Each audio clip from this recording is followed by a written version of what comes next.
IAS 33 earning per share is the standard for calculating the basic earning per share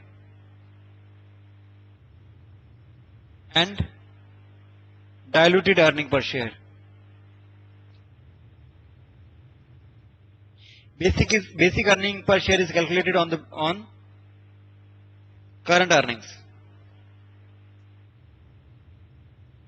current year earnings.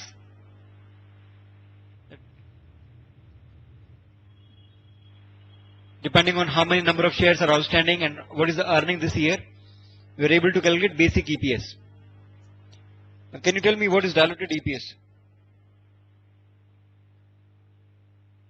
Diluted is based on the weighted average number of the shares outstanding during the year. Basic EPS is also calculated on the basis of weighted average number of shares outstanding. But diluted EPS is a projection of the future. It has not happened currently. Diluted EPS takes into account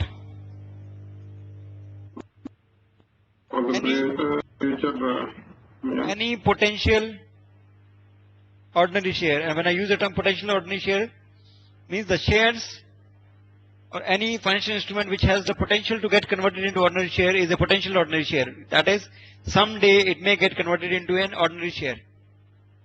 So we assume that what if the conversion takes place today?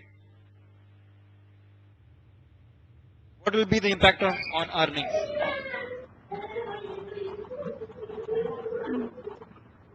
And this impact on earnings, if there are any shares which may get converted in future, gets converted, how my EPS will look like, and that is known as diluted EPS. We have the convertible share or something. Yeah, potential means suppose there is some convertible preference share, Shares which may get converted into ordinary shares. And if we know that, so we assume that this may get converted, but for calculating diluted EPS, we assume that it has already been converted and see the impact of it on our earnings. Okay. So there are two types of EPS we will be calculating. One is basic EPS and one is diluted EPS.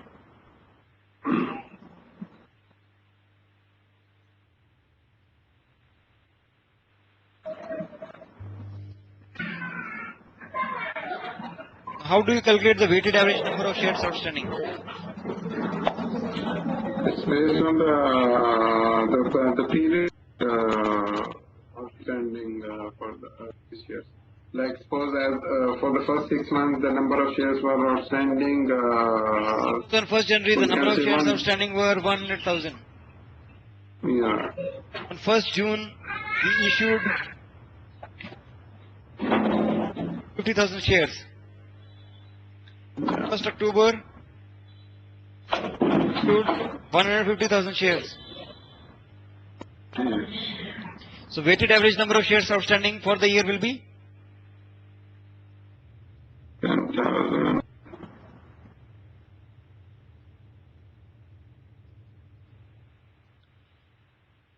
That 100,000 shares were in issue for 12 months. Yeah. Yes. 50,000 is in issue for 6 months. Yes. 150,000 was in issue for 3 months. 3 months. Yeah. It will be 100,000.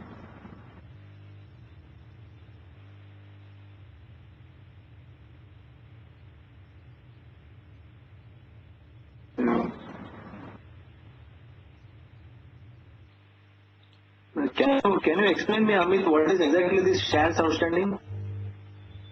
Shares outstanding are the number of shares in issue at the end of the year. Okay, that means no. Here the example what you stated is that from January 1 lakh shares are being issuing every month. Every day? That on 1st January the number of shares in issue were 100,000. On 1st June you issued new shares, 50,000 new issue shares. On 1st October you issued 150,000 new shares. The total number of shares what the company has issued is not more than 3 lakhs, na? It is 2 lakhs. Yeah, sorry. No, yeah, 3 lakhs. 150, 50 and Shares on 31st December is 200,000. 1. Okay. So when we are calculating the earnings, we could have taken directly 200,000 shares. But since it says that IAS 33 says that when you issue a share, it brings in with it resources, and only with the help of resources you are able to earn earnings. So you take the weighted average of 2 lakh, not the complete 2 lakh, because 2 lakh is at 31st December, but was not there for the whole year. If 200,000 shares were in issue for the whole year, we would have taken 200,000 as the denominator for calculating the EPS. When we calculate EPS, what we do? EPS is calculated like this.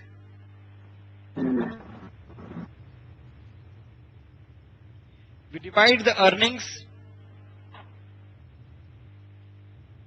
by Earnings after tax? Definitely. yes, earnings after tax, divided by weighted average number of shares. Yes.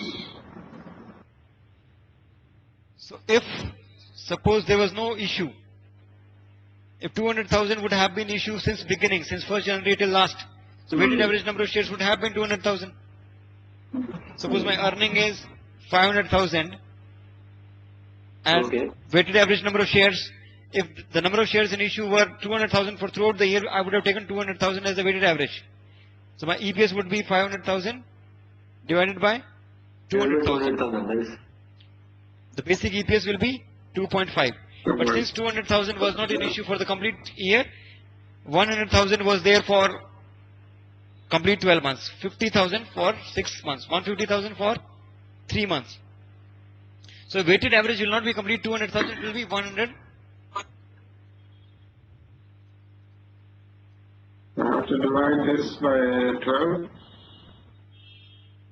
Yeah, this amount we have to divide by what? 1 lakh. It is 19 lakh. No, divided by 12. Yeah. This will be 100 into 12 by 12. 62,000. Yeah. Yes. Okay. 6 by 12. This is 3 by 12. That out of 12 months, this was an issue for only 3 months.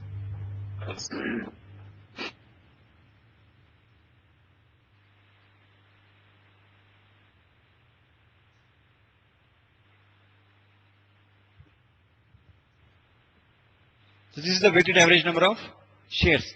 We can calculate it in this manner as well. That 100,000 was in issue for 6 months. Then it became 150,000 because 50,000 new shares were issued. 150,000 were in issue for next 3 months. Then it became 200,000 and 200,000 was in issue for another 3 months. So it will be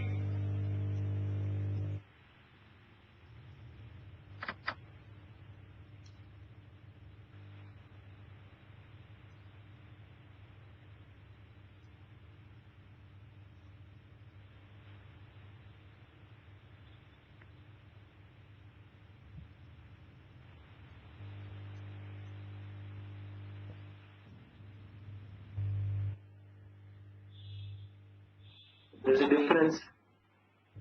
there should not be difference. Just let me check. Here, with the second row, I think it should be 150 into 6. It should be 300,000. Sorry. No. Because it's 300,000.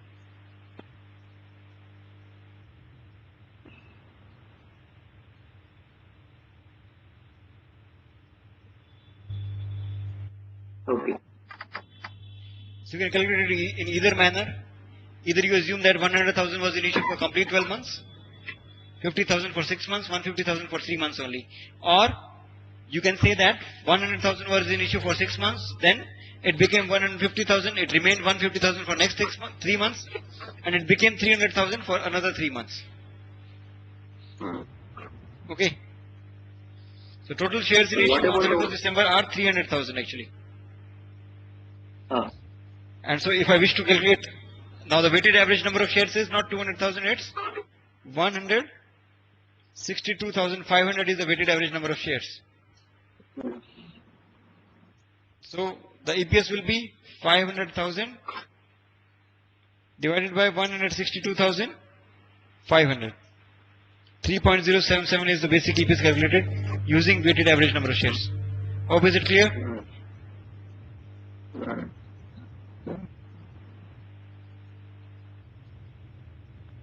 What if there is a bonus issue? Let's suppose on 1st January the number of shares in issue were 100,000.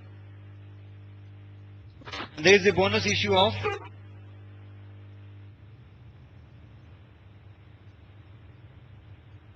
2 shares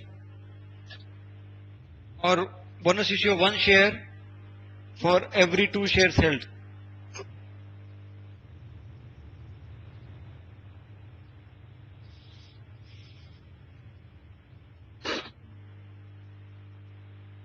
So what will happen? How will we calculate the weighted average?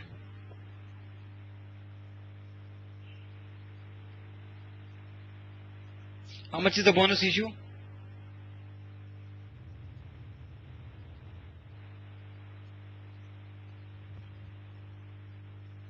One share for every 2 shares held. It will be 100. 100 divided by 2. 100,000 It is 162,500 divided by 2 into 1, Yeah. 50,000 Yeah. shares is the bonus issue. So how will I calculate the weighted average number of shares outstanding? Does the bonus issue comes with any resources? When was the bonus issue declared? Or Suppose the bonus issue happened on 1st October 2013 and this is 1st January 2013. that means we will 50,000 into number is 3 by 12. Why? Why 50,000 into 3 by 12? Why we did this? Because it Why was we did new. this? Why we did this issued 50,000? That issued 50,000 means that by issuing 50,000 shares, cash flow is coming in by issuing these shares. But when you issue 50,000 shares on 1st October 2013, no cash is coming in. No flow of resources. Yes. And if there is no flow of resources, there is no increase in income. Because you do not have funds to increase your income. Isn't it? So can we assume that the bonus issue have happened at the beginning of the year? That even if it happens at the beginning of the year, it is not going to come with any resources, but is decreasing my income. Earning per share. Earning per share. It's decreasing the earning per share. So I'll assume that the bonus issue has happened at the beginning of the year. So whatever is my earnings, I'll divide it with the total number of shares. That is including 100,000 plus 50,000, because it is anyway decreasing my earnings without any resources. But if it has come with some resources, then I would have taken it on the weighted average. So in case of bonus issue, especially in case of bonus issue, we assume that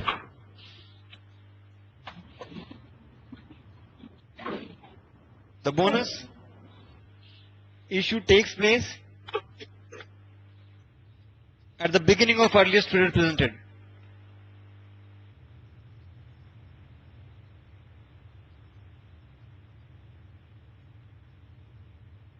Means that if you are calculating the bonus issue for 2013, for comparative, we also need to present the bonus issue of 2012, and the earning in 2013 is 500,000, and weighted average number of shares was 100,000 before bonus issue, and last year in 2012, suppose the earning is 400,000 and number of shares in issue was 100,000, EPS calculated was as such. EPS was this divided by number of shares in issue, 5 per share, and here it was 4 per share. But now with bonus issue, EPS for 2013 will be calculated as 500,000 divided by 150,000 instead of 100,000. So EPS for 2013 will be 3.33. So with bonus issue, the number of shares are 150,000 now. How will I make the comparison? If I make the comparison, this will give me 4. But is it worthwhile? Is this worthwhile? Is this comparison of 4 appropriate?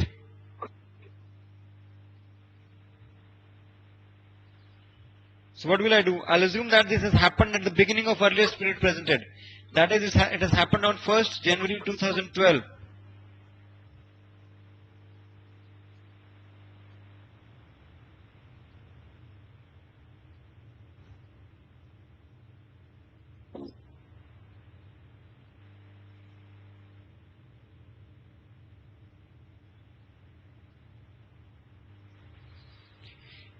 So what will I do? I'll assume that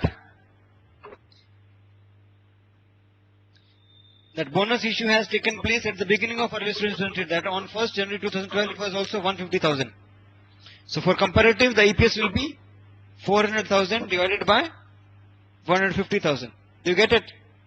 So this way I can compare, because if I do not change it to 150,000, I cannot compare 4 with 3.33. Do you get it? Amit, Yogesh?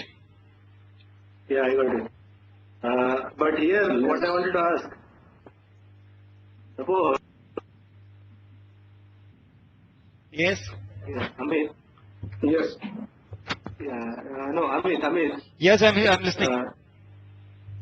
Suppose if the previous case, when we already taken the weighted average of 1,62,500, we have to directly divide it by 2 and add that entire amount. Just forget that 162,000. I have not taken that example now. I have taken a new example now. So, suppose in the new example, suppose if the share has been issued in between of the year. Okay. And once again, we have to take that weighted average, and then the bonus is issued. Then I'll assume that bonus has happened at the beginning of the year. So in that case, what I'll do? Also is the same issue. There is not a problem. In this case, instead of 100,000, I'll assume that it is plus 50,000. Okay. Okay, I'll assume that the bonus issue is plus 50,000 at the beginning of the year. Okay. I'll take it on the basis of And what about 150,000 on the beginning of the year. And what about the new issues? New issues in the same manner. In the same manner, the way I was taking. Okay. That means for the 1st June. For 1st June, it will be assumed as 150,000 for the whole year. For 1st June, new bonus issue of 50,000 for the next 6 months. Okay. And 150,000 for the next 3 months. Yeah. So what will be the calculation? Suppose here I will be taking 50,000 on the 1st Jan. That is okay. But on 1st June, it will be 50,000 plus 25,000.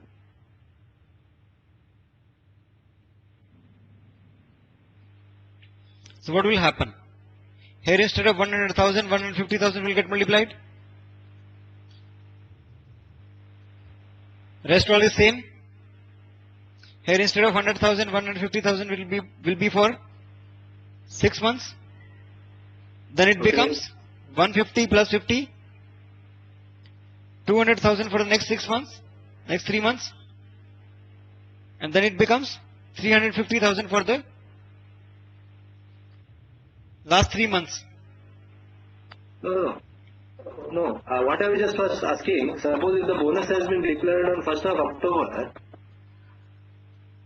Whenever the bonus is declared till 31st December, it will be treated in the same manner. No. What is the condition of 1st June? Issue 50,000 new shares. Okay, I get it now. I wanted to know the calculation of the 1st June issued 50,000.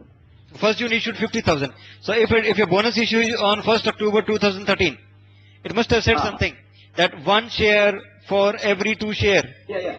Yes. Same condition. Same condition. So on 1st June, the number of shares outstanding are 150,000. Will be divided by 1 or divided by 2 into 1. So that will be 150,000 divided by 2 into 1, 75,000. So instead of 50,000, it will be 100,000 plus 75,000 at the beginning of the year. That's what. Okay. I got it. But instead of 50, it is 75,000 now. Okay. That whenever it happens, we assume that it has happened at the beginning of the year. That's the condition for bonus issue. Okay. Let's see to it one by one. So we'll see the earnings per share, the key definitions, the basic EPS calculation of weighted average number of ordinary shares, EPS and bonus issue. Then we'll see EPS and rights issue, and how to deal with diluted EPS or new earnings for diluted EPS, and new weighted average number of shares for diluted EPS, and anti-dilutive circumstances if any, and what if there is a share option. So earning per share is a measurement of the amount of profits earned by a company for each ordinary share. Earnings are profits after tax and preferred dividends. So this is earning only belonging to the ordinary shares. Ordinary shares are the people who get the earnings in the last after paying to all other parties who have provided funds to the company. Preference shareholders, debenture shareholders, or any other class of ordinary shareholders who has the preference over ordinary shareholders. After paying to all others, whatever is remaining is left for ordinary shareholders, and we calculate earnings per share for the earnings of ordinary shareholders. They are like if you see a game of chess, they are the people in the front line. They are the ordinary ones. Now, ordinary share is an equity instrument that is subordinate to all other classes of equity instruments. Subordinate to all other classes of equity instruments means it will not be given preference over other classes of equity instruments like preference shares, debenture holders, any loan stock. So you will pay to them first. Any remaining amount you distribute among ordinary shareholders. A potential ordinary share is a financial instrument or other contract that may entitle its holder to ordinary shares. That there is a financial instrument which has the capability of getting converted into ordinary shares in future. It is known as potential ordinary share. It may be debt or equity instrument, share warrants or options which may get converted into ordinary shares in future. So financial instrument is any contract that gives rise to both a financial asset of one entity and a financial liability or equity instrument of another entity. These are normally preference shares, loans, debentures are financial instruments, trade receivables, trade payables. Equity instrument, any contract that evidences a residual interest in assets of an entity after deducting all of its liabilities, is the equity instrument, is the net worth of the company. That after, suppose if a company gets liquidated, after you are able to sell off your assets, first thing you will do is you will pay off your liabilities, and after paying your liabilities, whatever is remaining will be distributed among the ordinary shareholders. That is the net worth of the company, equity instrument. The basic EPS we calculate by dividing the net profit or loss attributable to ordinary shareholders with the weighted average number of shares outstanding. And when we discussed what does weighted average number of shares outstanding mean. So we present the basic earning per share for profit or loss attributable to ordinary shareholders and profit or loss relating to continuing operations attributable to those ordinary shareholders. That if in our presentation of financial statements we are showing discontinued operation, then we'll show two basic earnings per share, one for both continuing and discontinuing operations and one for continuing operations separately. The weighted average number of ordinary shares. The number of ordinary shares will be the weighted average number of ordinary shares outstanding during the period. The number in existence at the beginning of the period should be adjusted for shares that have been issued for consideration during the period. Now it's saying for consideration during the period. That means if any new shares you issue during the period, they'll bring in some consideration. But if it is a bonus issue, it comes without consideration. So weighted average number of ordinary shares outstanding during the period and for all periods presented should be adjusted for events that have changed the number of ordinary shares outstanding without a corresponding change in resources. And when does it happen? That there is an increase in number of shares, but there is no corresponding increase in your earnings. For example, bonus issue. It increases your earnings, but no increase in your resources. Or it may be rights issue, that you are issuing a share but offering it to the existing shareholders at a lower price than it could be charged in the market. Suppose the market price of a share is 2 per ordinary share and you are offering your existing ordinary shareholders a price of only 1.5. That means you are offering them a discount and they are exercising their right of owning the existing shares. But there is some bonus element, you are issuing some shares for free. So for that purpose we'll calculate rights issue, and for rights issue we'll see what is the weighted average number of shares. We'll see that calculation. Now how to deal with EPS when there is a bonus issue? In this case the number of ordinary shares has increased without an increase in resources. There is no increase in flow of resources to the company. Only the number of shares outstanding have increased. So it is treated by adjusting the number of ordinary shares outstanding before the event for the proportionate change in the number of shares outstanding as if the event had occurred at the beginning of the earliest period presented. Now you get it, Hamid? Yogesh? And we assume that it has happened at the beginning of the earliest period presented. Now in this example, the number of shares at the beginning of 1st January 2008 are 400,000. The bonus issue happens on 1st July 2008. Total earnings are 80,000 and 70,000. Can you give me the basic EPS and adjusted EPS for 2007? Hamid and Yogesh. It is 75,000 divided by 5 lakh. No, it is bonus issue in 2008. It's issued in 2008. So for 4 lakh, that is 75,000 divided by 4 lakh. 400,000. For 2007.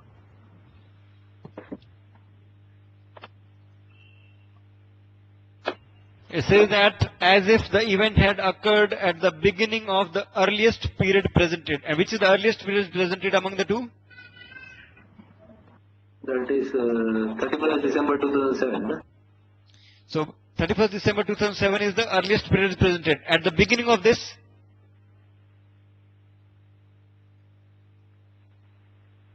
First January 2007. 1st January 2007. So we assume that the bonus issue has taken place at the beginning of the earliest period presented. So if we are calculating the EPS for 2007, we'll calculate it by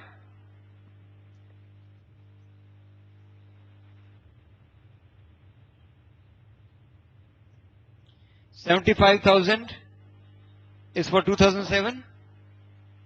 For 2008, it's 80,000. So we assume that the bonus issue has taken place at the beginning of earliest period presented. So bonus issue will be 500,000. The same will be for 2008. EPS calculated will be 75,000.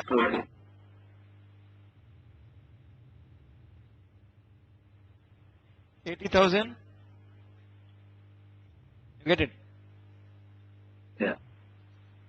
As I said that in case of bonus issue, this is the way we do it. We assume that it has happened at the beginning of earliest period presented.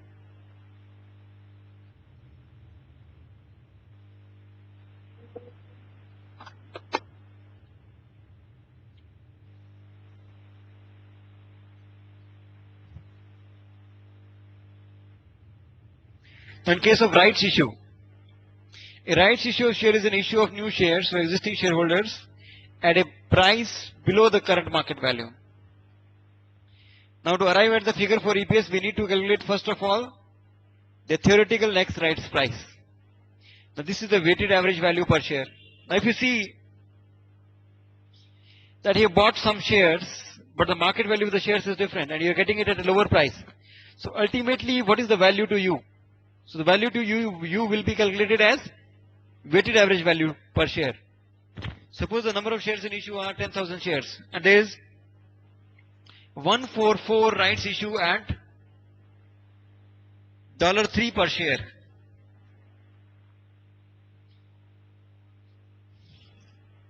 Market value per share is 3.5. But people who are holding 4 shares, they'll get 1 more share. So how to calculate it? What is the theoretical X rights price? What is the weighted average price? What will be the price of share for you?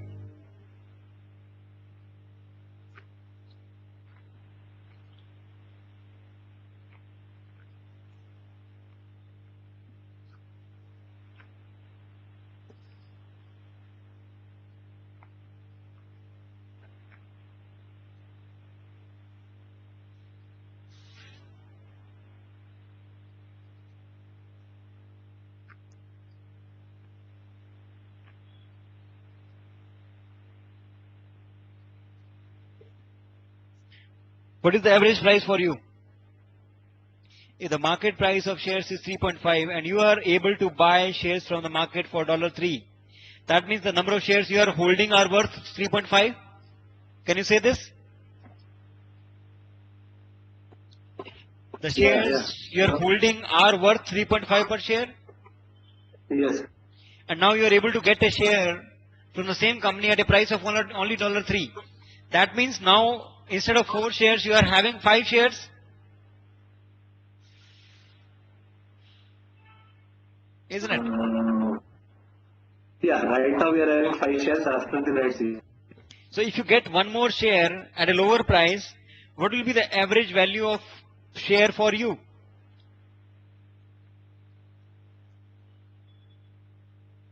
Oh, that is okay. 10,000 into 350 and 4,000 into 3. Now you are having 4 shares which are worth, every share is worth 3.5. And you are getting 1 more share at a price of only $3.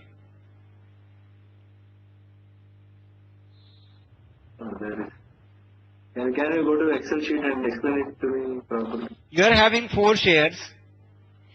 Okay. And each share is costing you, each share, if you sell in the market, is of value 3.5 Yeah. per share. So that means your 4 shares are worth how much? That is a 14. 3.5 into 4. But now the company is giving you 1 share which is costing you only 3. So that means in total 14 divided by 3. you are having 5 shares. 5. 17 Value of divided these by 5 shares to you is 14 plus 3. 14 divided by 3, yeah. 17. So your weighted average value of share, the average value of share for you is 17 by 5. 17 by 5. That means in the market it is available at 3.5, but you, overall the cost to you is 3.4. Okay. So weighted average value of share is that this is known as theoretical X rights price is 3.4. The fair value of the share is 3.5. 3.5.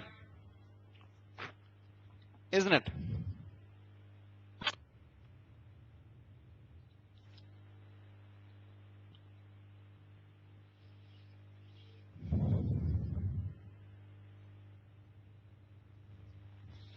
So let's have a look at it. This is how we calculate the EPS for the current year.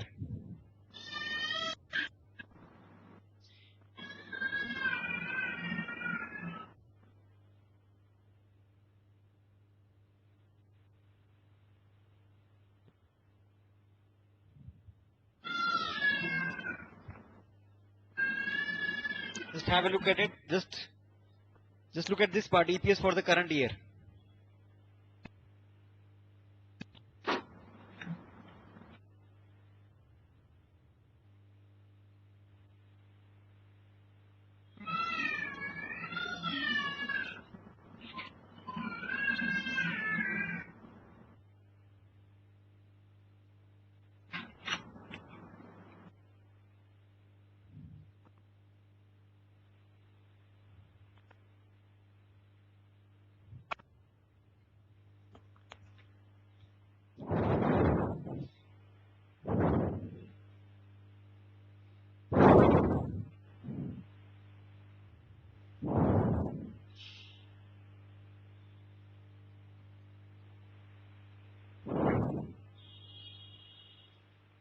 Now in this example, suppose the rights issue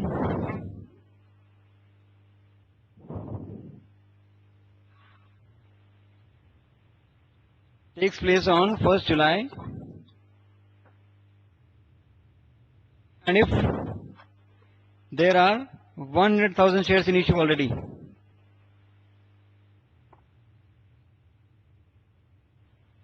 how much will be the rights issue? 1:5, that is 5 lakh. For every 4 share,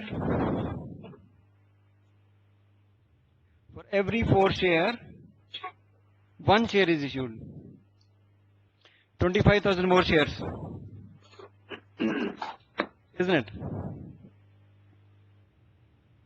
And you know the weighted average price, theoretical exercise price, fair value of the share. So this is what happens. So what we do?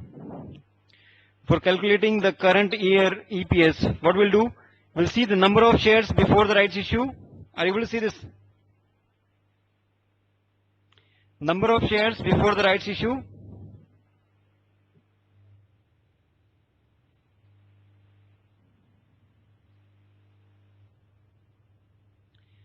How much is the number of shares before rights issue? 1 lakh. 1 lakh. 100,000.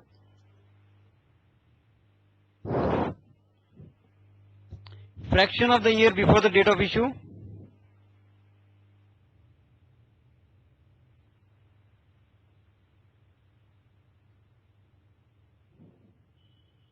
Fraction of the year before the date of issue. 6 months. 6 by 12. Okay. That is 0.5.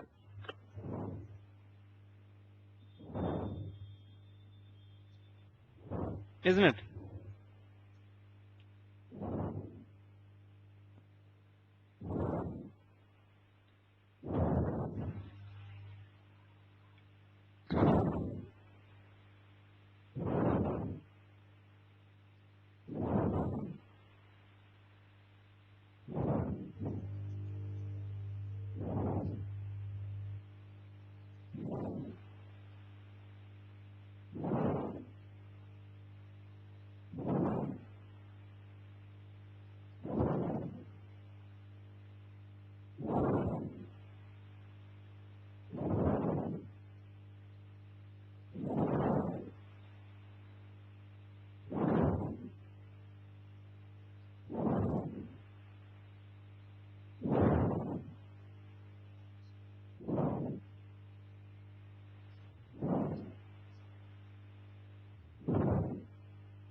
And fair value prior to exercise of rights was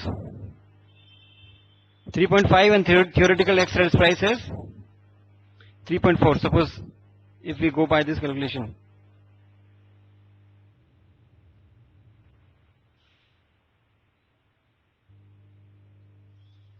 Now this exercise, why I'm doing this exercise? I'm doing this exercise to know the weighted average number of shares outstanding.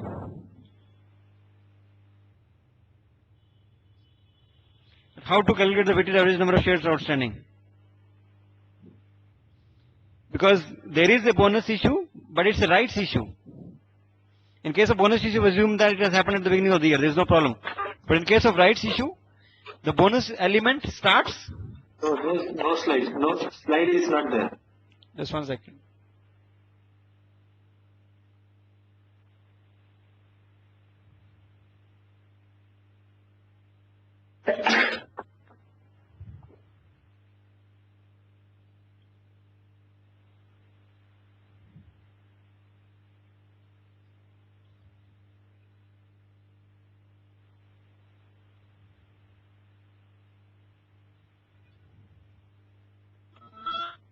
Is it okay? So if you see this step we are doing for calculating the weighted average number of shares outstanding. So what we do, whatever is the number of shares before the rights issue, we multiply them with the fraction of the year before the date of issue and take the bonus element from the day one. Include the bonus element from the day one. And how do we do that? If you see, we multiply it with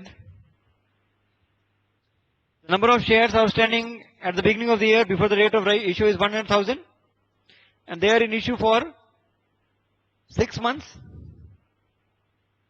If I multiply them with the fair value, I'll get the value of them,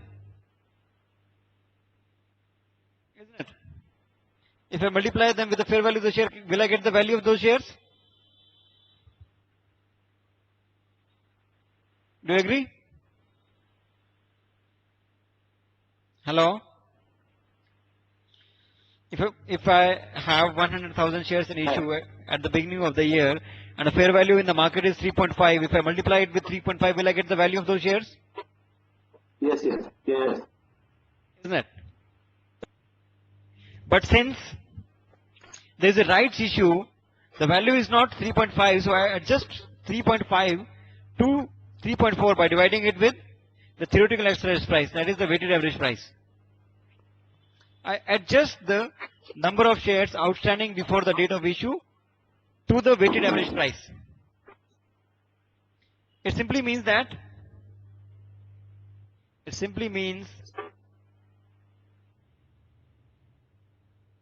how many shares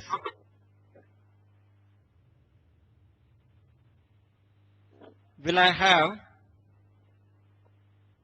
if I was able to purchase shares at a price of 3.4.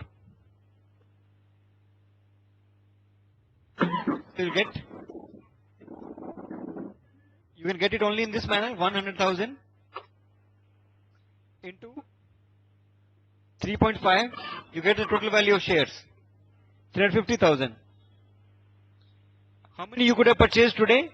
350,000 divided by 3.4. That instead of 100,000 you could have purchased 102,94,000 shares. And since we have to take the weighted average, we take the weighted average by multiplying it with 6 months, 6 by 12. The weighted average turns out to be 51,471 for the first 6 months. Do you get it? Yeah. And since after the date of issue, we take the second part. After the date of issue, the number of shares in issue were 125,000. And they are in issue for the next 6 months. So I can take directly the second fraction, the second figure, 125,000 multiply by 6 by 12. I have two figures. This is first figure before the date of issue, second figure after the date of issue. The total I will take for calculation. In case of rights issue, the total turns out to be 62,500 plus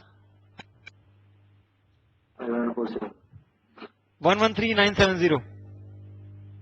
That is 62,500 plus 51471. 113,971 is the number of weighted average number of shares I'll use in EPS calculation.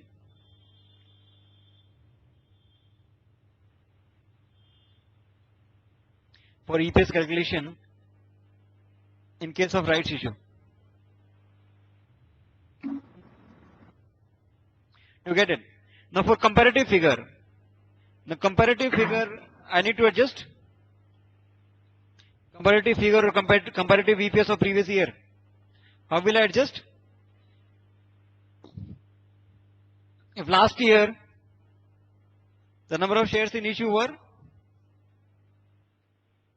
100,000, what will I do?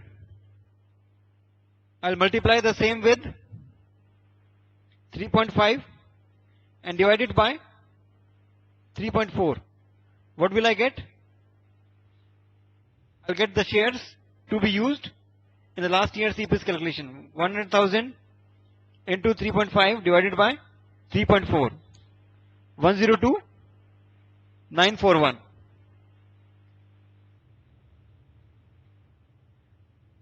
So suppose earnings were 500,000. The number of shares used earlier were 100,000. So the previous EPS calculated was 500,000 divided by 100,000. In the previous year, the EPS calculated was 5. Now, since there is a rights issue in our current year, we adjust previous year's EPS. And with the adjustment, what will do? The previous year's earning will remain the same. But the number of shares for EPS calculation instead of 100,000 will be 102,000. New EPS I get is 500,000 divided by this 4.8585714. Now, do you believe that if I have EPS of 5, if I wish to adjust it directly, what should I do?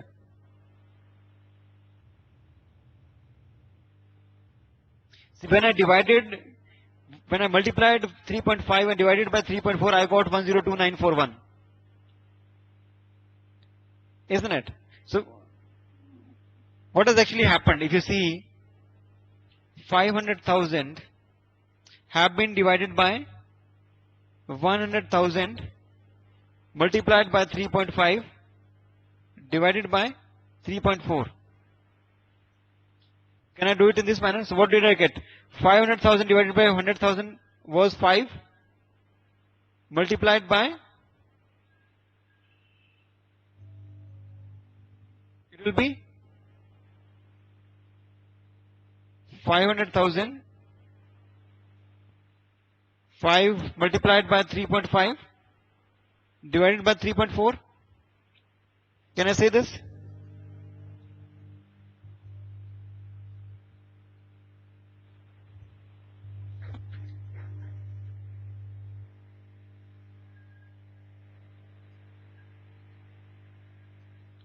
It will be 5 divided by 1 into 3.5 divided by 3.4. Calculate it further. Yogesh and Amit, can I write it as such? 5 multiplied by 3.4 divided by 3.5. Yes. Isn't it? And what I get is 5 multiplied by 3.4 divided by 3.5, 4.87, which is exactly the same. It is directly adjusting the EPS. So to directly adjust the EPS, if you see, it's showing, the PowerPoint presentation says that the EPS for the corresponding previous year should be multiplied by the fraction theoretical X rights price divided by fair value per share immediately prior to the exercise of rights. How this fraction has come in? This fraction is, it's reverse of what we use in for the calculation of weighted average number of shares for rights issue. This is reverse because what we are doing earlier, what we did for calculation of current share, we multiplied it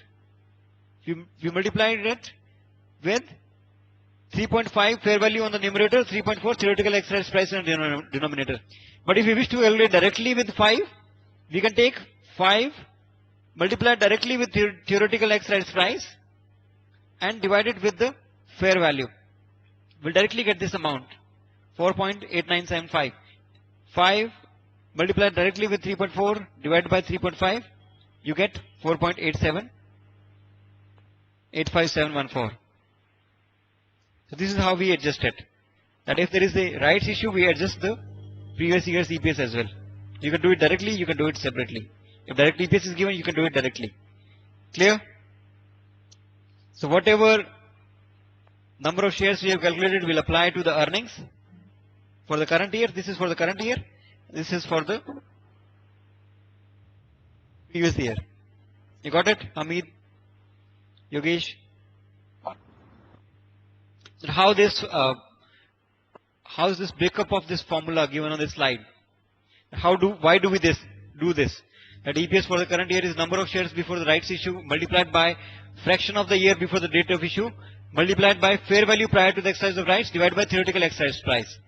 That how many shares have I purchased if the average value to me is only 3.4. So I'll use those number of shares for EPS calculation. And the same I apply to the EPS of the previous year. I adjust them as well for making it comparative. You got it? You'll get it when you'll do this. So please do this. Yeah. I'll just pause the recording.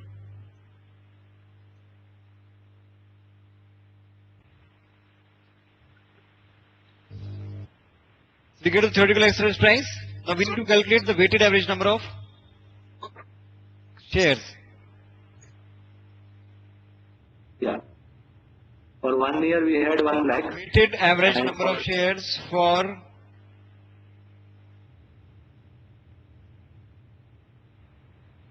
EPS calculation in case of rights issue. Yeah.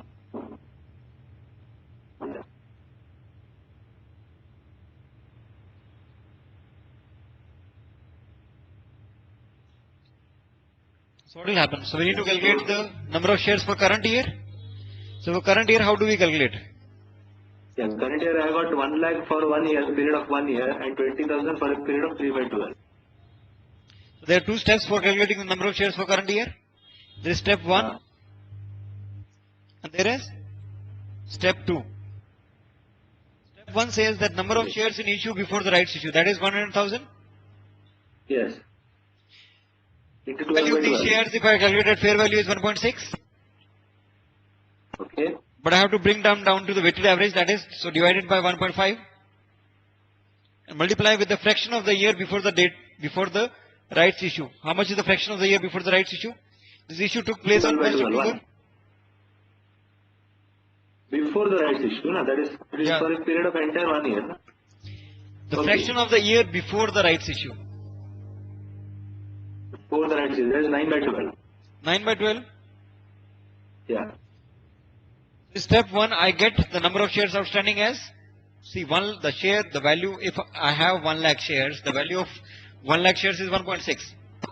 But if Yes. I am getting shares at 1.5, how many shares I would have got? I would have got 100,000. The value is Yeah, 1.6.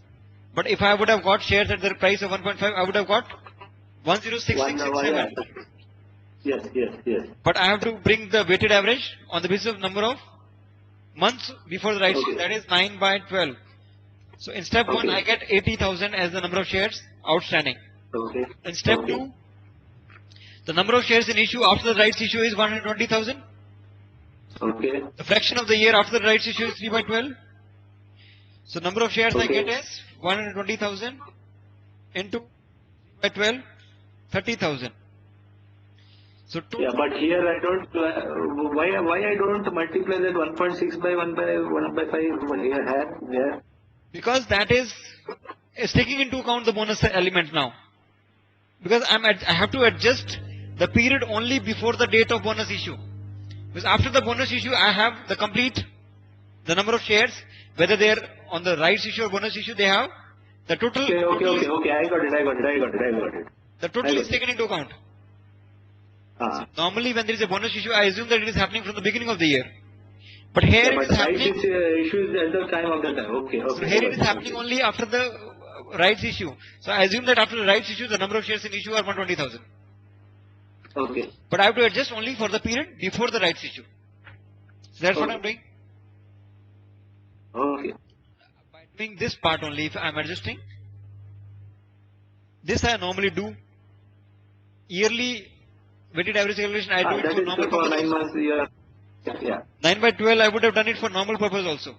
But the only adjustment I Yeah. have done is multiplied with 1.6 and divided by 1.5. Then what if the value to me for purchasing the weighted average value of share for me is 1.5?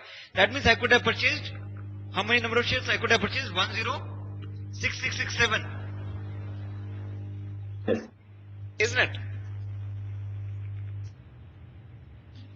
After the rights issue, I have complete number of shares in issue which is outstanding for the remaining number of months.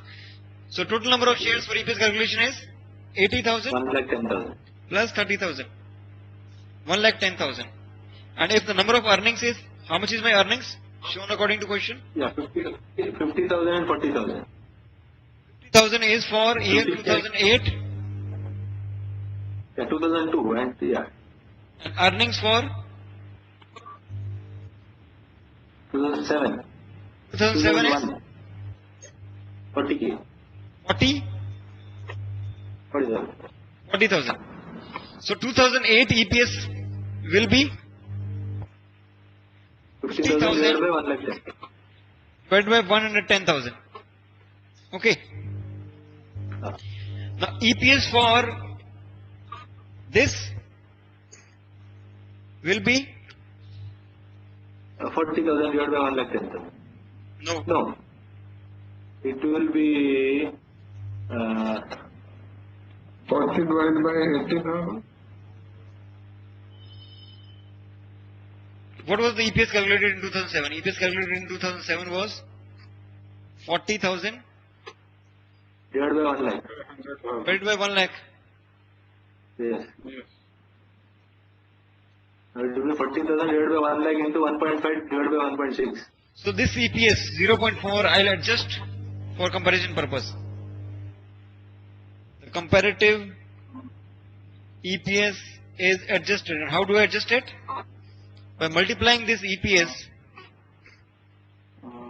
with 1.6 into 1.6 divided by 1.9. 1.6 divided by 1.5. 1.5, yeah. This is how I adjust the EPS. Okay, okay. Or otherwise, what would I have done? I could have calculated the previous year EPS, that is equal to 40,000 divided by 1 lakh. On this 1 lakh I need to adjust for into 1.6 divided by 1.5, which turns out to be the same. Yes. Yes. I need to adjust the weighted average number of shares outstanding. Okay. So which I will take as, here I have adjusted for 9 by 12 is the reason it became 80. Otherwise it would have been only 100,000 into 1.6 divided by 1.5 would have turned out to be 106667. I could have taken directly this 40,000 divided by, no, it's wrong. This is after dividing by 40,000. The previous year's EPS I am adjusting.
This is what the slide It says. should be, no, it should be lesser, it will be lesser shares.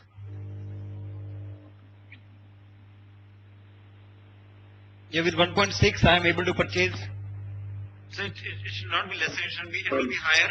But I think with Excel there is some. It will be It's one and the same thing I'm doing. See, if you see, it's one and the same thing. I'm doing 40,000. If you see, divided by 100,000 into 1.6 divided by 1.5. That is what is the reverse. You have to take 40,000 divided by 92 something. That is 1 lakh into 1.5 divided by 1.6. That is 93750. 40,000 divided by 93750. 40,000 divided by 93750. That gives you 0.4266. 93750, yeah. That gives me 42667. Yeah, because there is division issue. How did we get this revision? Yeah, that is what I did is at 1 lakh Divide by? into that is multiplied by 1.5 divided by 1.6. No, 1 lakh multiplied by 1.5 divided by 1.6.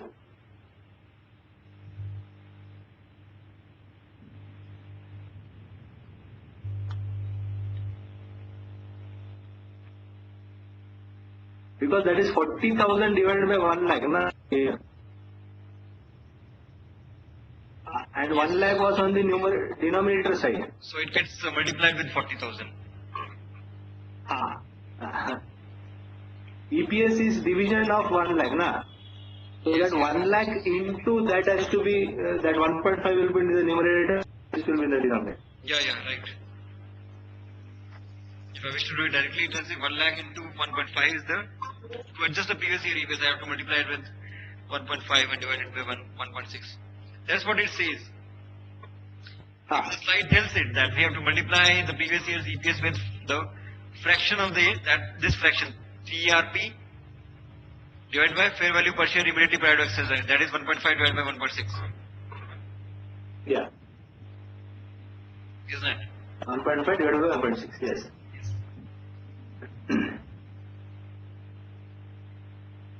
So this was relating to rights issue. This you have done. Now what is diluted EPS?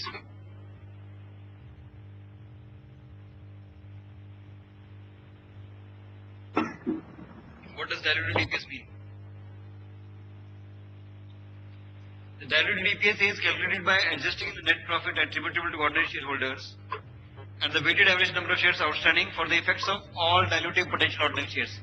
And we assume that what if these potential ordinary shares get converted?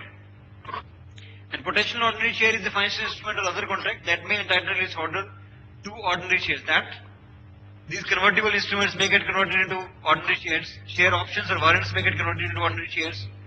Share purchase plans may get converted into ordinary shares.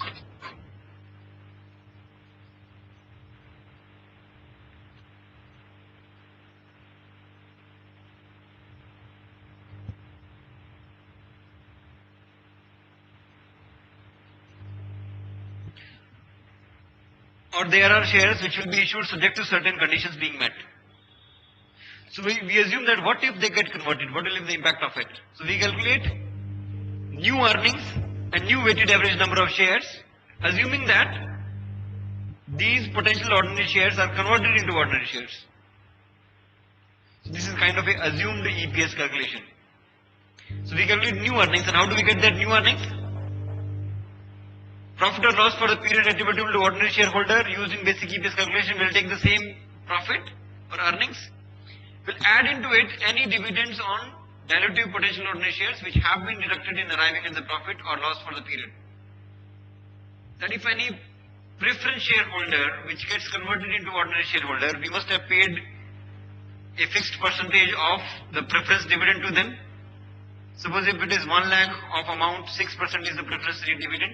So 6% of 1 lakh is 6,000 you must have paid. But if it gets converted into ordinary shares, do we need to pay back that 6,000? Yogesh, Hamid? No. So we are not required to pay back. So that means that increases our earnings. So can I add any dividend or relative potential ordinary share which have been deducted in driving at the profit? Add back? Yeah. And if I have been paying any interest and if I am no longer required to pay interest because I have converted a loan amount into ordinary shareholders, so Yeah. I am not required to pay any interest, so can I add back any interest? Or any such change in income or expense that would result from the conversion of the dilutive potential ordinary share, I will include in my new earnings. In a similar manner, I will calculate the new number of shares. So it should be assumed that dilutive ordinary shares were converted into ordinary shares at the beginning of the period, or if later, at the actual date of issue. So we have basic number of ordinary shares which we calculated for basic EPS calculation. We'll add to it the number of shares which could exist in the future from the later of first day of accounting period or date of issue. I'll show you what does this mean. Suppose that we have an issue on 1st January 2013, we have an issue 1 lakh shares.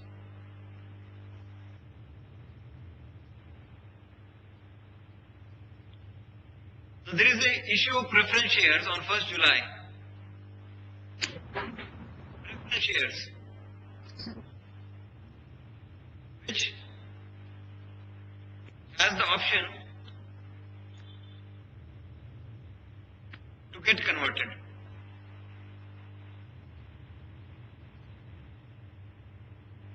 Okay.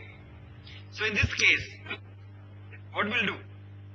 We'll assume that the preference shares gets converted on 1st July because they have been issued on 1st July. And they have the option of getting converted 20,000 shares. The preference share of 100,000 loan amount, preference amount, can get converted into 20,000 shares. So I'll take the weighted average as 100,000 was in issue for 12 months. And this 20,000 is in issue for 6 months. But suppose that this preference share which is getting converted was issued last year in 2012 instead of 2013. Then what we would have done? We would assume that this 20,000 has happened, that 100,000 is in issue for 12 months. And we are in year 2013. So this 20,000 is also in issue on the first day of accounting period. That is on 1st January 2013. So we assume that 20,000 is also outstanding from 12 months.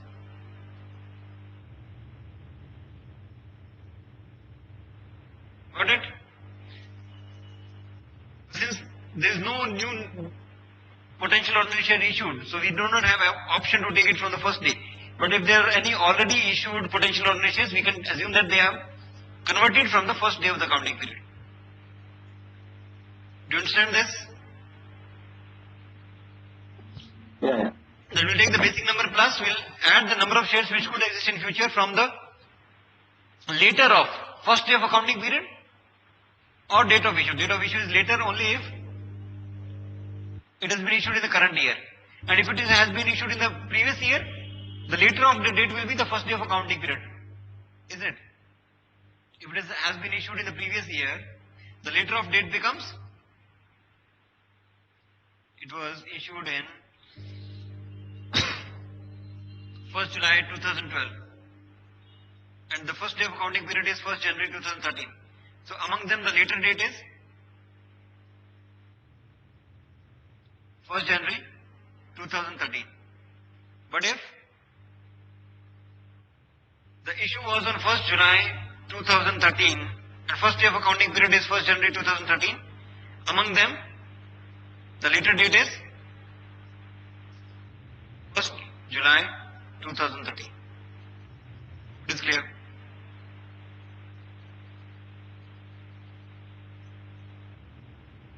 Calculate the diluted EPS for me in this case.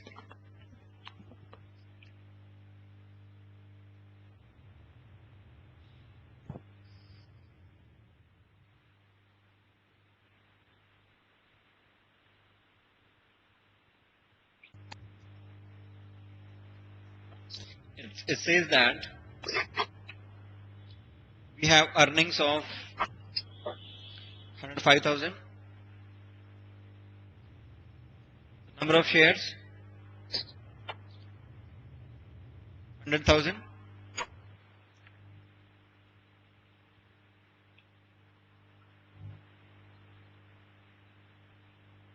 So the basic EPS will be, the basic EPS is 105 cents. Now it has an issue $40,000, 15% convertible loan stock. This convertible loan stock will be get converted into, for every $5 there will be issue of 4 shares. Means that for every $5, that means if it is 40,000 amount, for every $5, that is for 8,000, there will be issue of 8,000 into 4. 32,000 new shares will be issued on conversion. Isn't it? Now if it gets converted, we will not be required to pay back the interest. How much is the interest we are paying?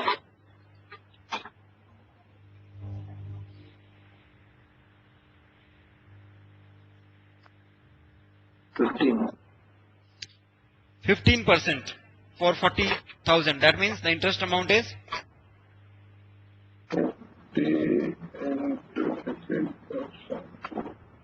6,000. Interest amount is 15% of 40,000. That is 6,000. But if we save 6,000, we'll have to pay tax on this. Tax on this amount. 30%, 1,800. So 6,000 into 0.70 will be remaining with us. 4,200 will be the real savings. Isn't it? Yeah. So whatever is the earnings to us, what is the earning? In 2007, the gross profit of 200,000 and expenses of 50,000 were recorded, including interest payable of 6,000. So that is, the gross profit was 150,000, which included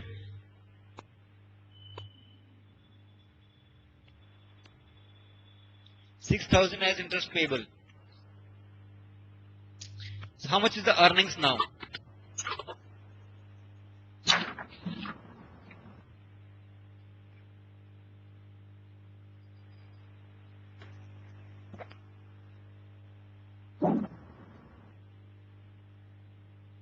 One lakh, including interest and expenses are recorded. So 1,44,000 plus 1,800. 1,45,800.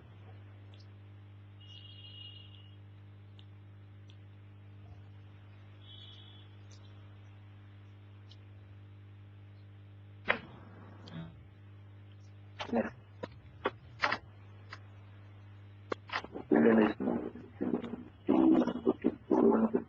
Tax.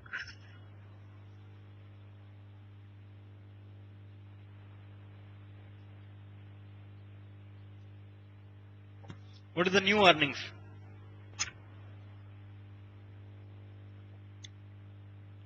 New earnings will be on the previous earnings, whatever we saved. Yeah.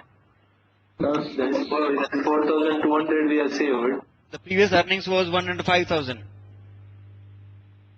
yes. Add back our 4,200. interest savings 4,200. 4,200. So new earnings will be 1,09,200. 105,000 plus 4,200. 1,09,200 is my new earnings. How much is my new number of shares? Number of shares in issue are 100,000, and if there is a bonus issue, there will be issue of 32,000 shares. Yes. 32,000 new shares will be issued. So the total will be plus 32,000. The diluted EPS will be 109,200 divided by 132,000. 0.8273 is my diluted EPS. Okay. Right. So what is that amount shown as 2 lakh and 15,000 recorded? What was it? It simply means that you have a gross earnings of 200,000, out of which 50,000 is your expense, which includes the interest payable. That means you are left with 50% net profit. Out of 50% net profit, 50,000 net, 150,000 net profit. Out of 150,000, you must have paid 45,000 to all other shareholders, like preferred shareholders or any other else. And 105,000 is belonging to the ordinary shareholders. Okay. How much tax you paid on 150? 30%. 30%, that is 45,000. Net profit is 150,000. So tax paid by you is 30% of 30% of it, 45,000. So your net earnings after paying tax is 105. 150,000 minus 45,000, 105,000. This is the earnings to be distributed among ordinary shareholders. That is after tax. Got it? Yes. So we'll take a 20 minutes break. We'll resume back at 6. Okay. Okay.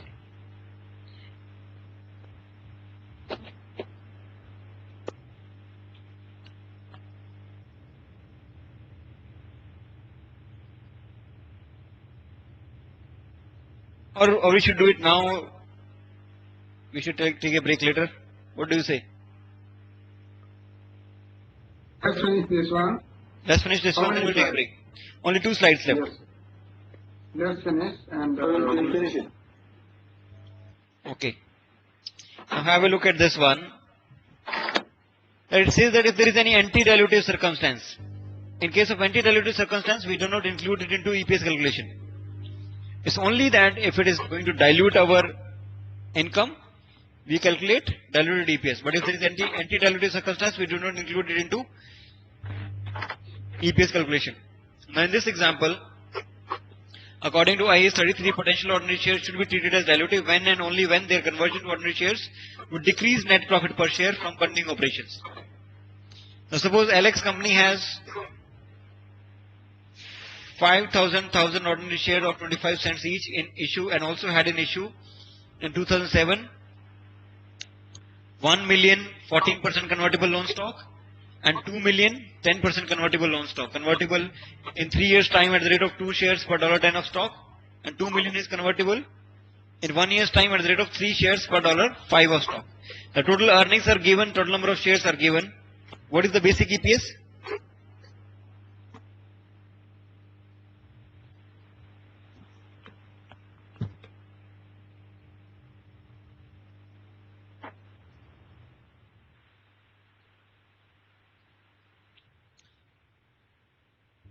The earnings are given as 1750,000.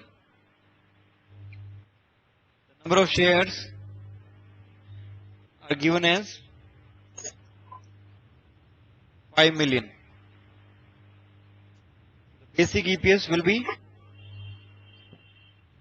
earnings divided by the number of shares. That is 0.35 cents. Now we have $1 million 14% convertible loan stock.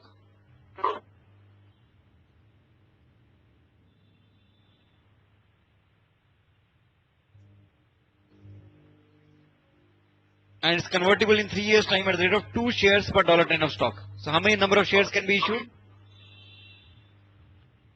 2 shares for every $10 of stock. That is, for every $10, 2 shares can be issued. That means how many shares will be issued if it gets converted?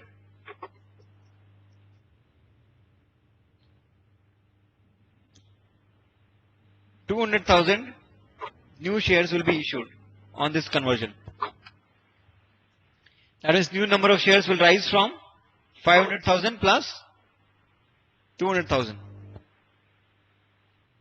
And if it gets converted, how much interest will not pay? 14% of 10 million or 1 million. Yeah, 14% of 1 million. 14% of 1 million, that is 1, 2, 3, 4, 5, 6. 140,000 less tax. That will be 140,000 into 0.70. No, 0.65. It is 35%. It will be 140,000 into 0.65.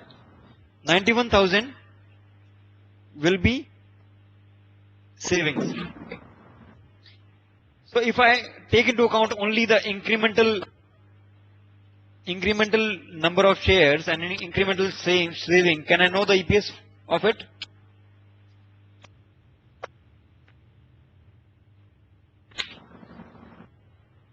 Can I know whether it is dilutive or anti-dilutive? That if I divide, the savings will be 91,000. But at the same time, if I save 91,000, it will increase the number of shares by 200,000. So, but it will give me an earnings per share of 45.5 cents, which is higher than 35 cents. That means it is not going to reduce my EPS. So this is anti-dilutive in circumstance, which will not be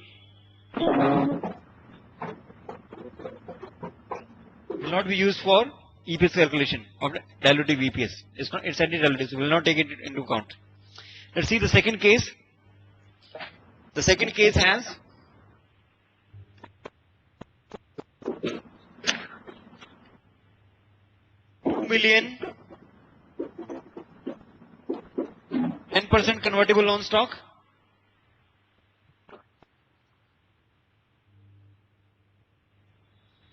and it's convertible in 1 year's time at the rate of 3 shares per $5 of stock. So number of shares which can be issued will be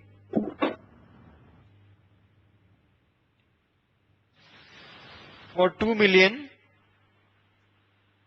for every $5 of stock, there will be issue of 3 shares. The new number of shares will be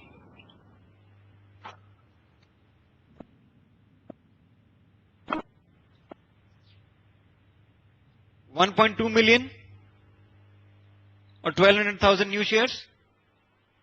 This will be the new shares. And what will be the saving in terms of income?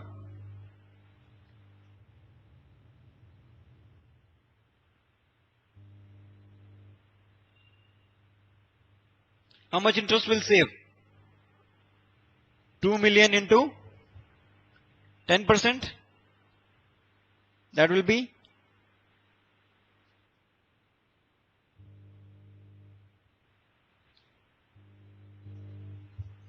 200,000 multiplied by, after applying tax, 130,000 of savings. So the incremental EPS will be calculated as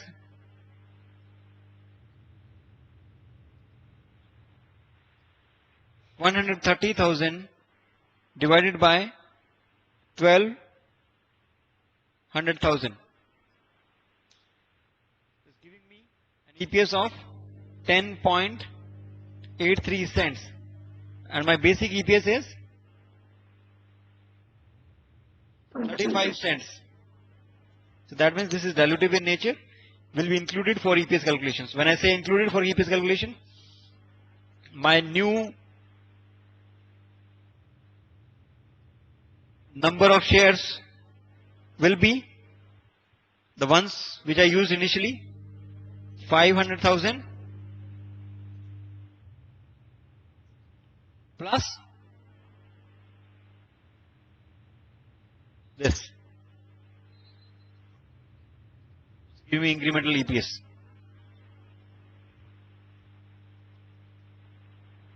So total new number of shares will be 500,000 plus 120,000, and the new earnings will not include any anti-dilutive circumstance, so will only include the dilutive circumstance.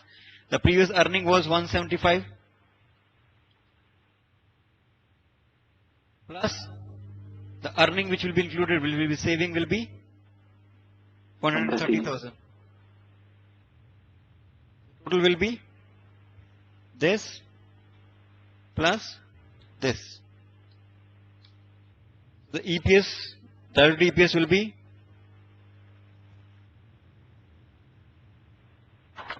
earnings divided by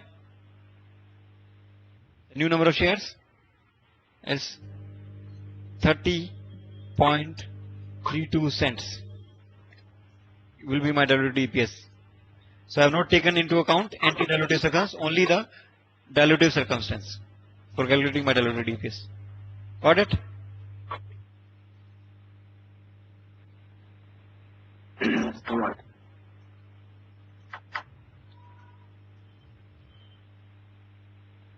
What happened? It simply says that if any conversion is anti-dilutive in nature, you will not include it into diluted EPS calculation. But if it is dilutive in nature, it is going to dilute your earnings. That is, the number of shares in issue are higher than the savings you get. So the incremental EPS is going to dilute your earnings. If it is going to dilute your earnings, include it into diluted EPS calculation. But if it is not going to dilute your earnings, if the savings you get and the number of shares increases are anti-dilutive, that you are getting is EPS of 45.545 cents, which is higher than your current basic EPS. So it is not going to dilute your earnings, it is going to boost your earnings, it is going to save your earnings more. So which means we can say this standard is based on the conservative approach, not on the... Exactly right. That is based on the conservative approach, that if it is going to dilute, we show it. If it is not going to dilute, we do not show it. We wait for things to happen. Yeah. Now how to deal with share options? Share options and other share purchase arrangements are dilutive to the extent that they result in issue of ordinary shares for less than their fair value. You can see in this case,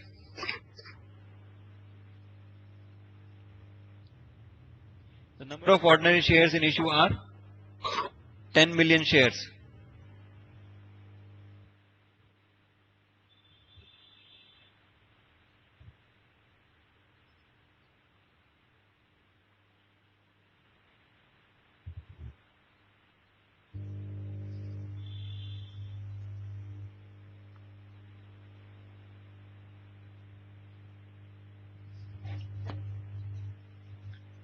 Can you see this? The net profit for the year is $3 million and the number of shares outstanding are 10 million. The average fair value of one ordinary share is $8. But the shares under option can get converted at a rate of $6 per share. And the amount under option is 2 million.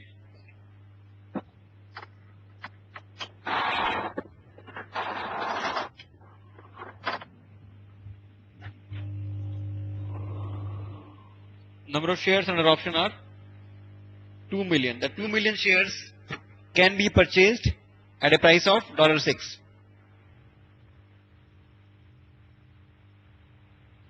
Have you read it? Yogesh, Hamid? Do you understand what does it mean? Yes. It means that you have profit of 3 million. The number of shares outstanding currently are 10 million. The market price is $8, but there are 2 million shares which are under option, that which can get converted into ordinary shares at a lower price of $6 per share, not the market price. Someone has the option to purchase them at a lower price. So what we'll do? We'll see that if the option is exercised, how much money we'll get? If the option is exercised, there are 2,200,000 shares under option, and if the holder of the option exercises his right, how much money we'll get? Can you tell me? There is the option of 2 million shares to get converted into ordinary shares, and the option price is $6. Yes. 2 million. 12 million. So we'll get 2 million into 6. 12 million will get in the form of money, in the form of resources, isn't it? Now if I look at it other way, that if I have to raise finance of 12 million, how many shares I need to issue at current market price of $8?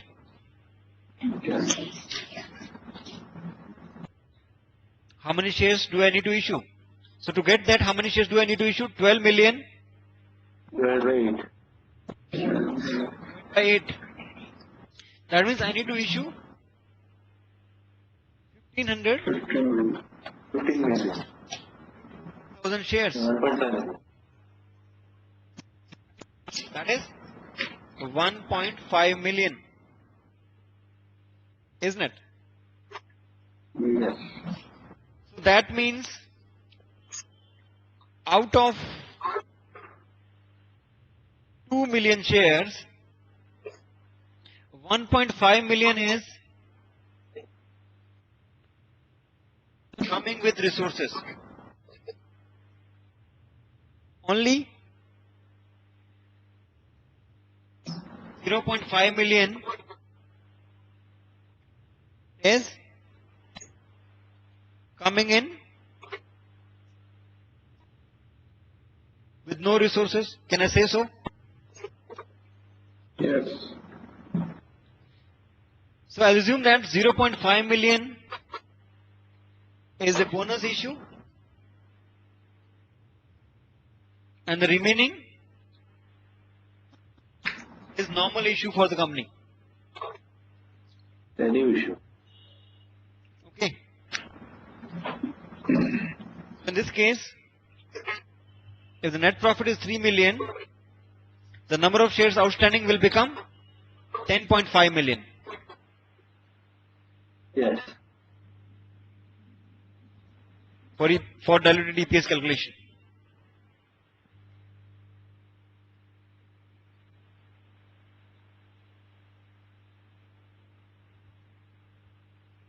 Okay, we assume that only 50 million is going to dilute our resources in future. So for diluted EPS calculation, the threat to us is that out of our earnings of $3 million, the threat to us is that instead of the shares currently in issue, that is 10 million, how much is it? 10 million. It may dilute to with an increase of 50,000 shares without any earnings. So that will be 3 million divided by 10.5 million, and my EPS will be 3 divided by 10.5 will be 28.5 cents, 28.57 cents will be my diluted EPS. Because other 1.5 million is coming in with the resources required to generate income for future. You got it? So this is how we do in case of share options. We only take the differential number of shares which are coming in without any resources. You get it? Yes. In presentation and disclosure, we need to disclose basic and diluted earnings per share. In the statement of comprehensive income, we'll show two EPS, one basic EPS, one diluted EPS. And basic EPS is of two types, one for continuing operations and one for the one including both continuing as well as discontinuing. So basic and diluted EPS per share should be presented with equal prominence for all periods presented.